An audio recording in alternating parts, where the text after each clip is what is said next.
Wilujeng enjing nami abdi Ema Dimas Rizky Jilensyah.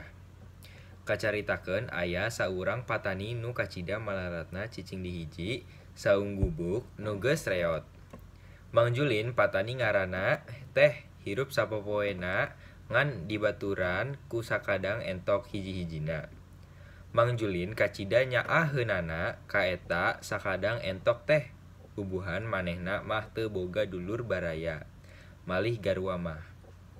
Hiji poe manehna indit ka sawah, isuk-isuk pisan manehna geus indit kabeneran dititah ku juragan lurah pikeun ngabinihan sawahna. Ari digawena mah kapake pisan ku juragan lurah teh, kusabab Mang Julin segut pisan kana gawe nanaon oge. Ari entokna dikancarkeun diburuan gubuk teh tara aya hariwangan.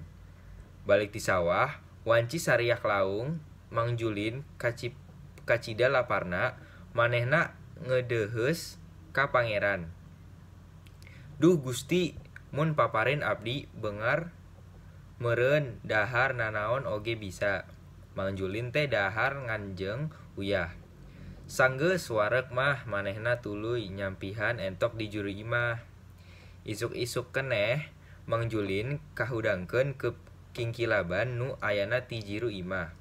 Panasaran manehna tuluy cahya guguri lapan teh disamperkeun manehna teu nyangka yen cahya nu kacida seurapna teh tina kandang entok. Si goreng teh etokna endokna endok emas. Mang Julin peupeureu deyan nyagap endok teh. Manehna kacida bungahna eta endok emas murni, bisa dijual ieu mah. Gerentesna poe kadua kita deui entokna ngaluarkeun endok emas deui hiji. Kitu saban poe sakadang entok teh endogan endok emas hiji. Nya puguh Mang Julin teh jadi beunghar. Manehna geus boga sawah sorangan, imah gedong, balong ternak entok, jeung harta liana nu mucekil.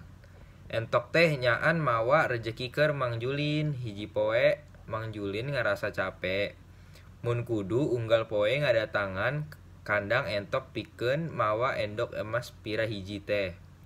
Mang Julin sasadiaan bedog keur ngabeleh entok ngarah emasna kabeh kaluar. Jadi manehna teu kudu mawaan unggal poe ka kandang entok. Ari geus dibeleh entok teh teu kaciri emas-emasna acan. Malahan entok teh paeh. Mang Julin teu bisa ngabebenah hartana.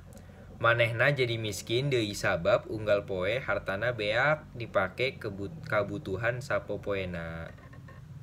Terima kasih.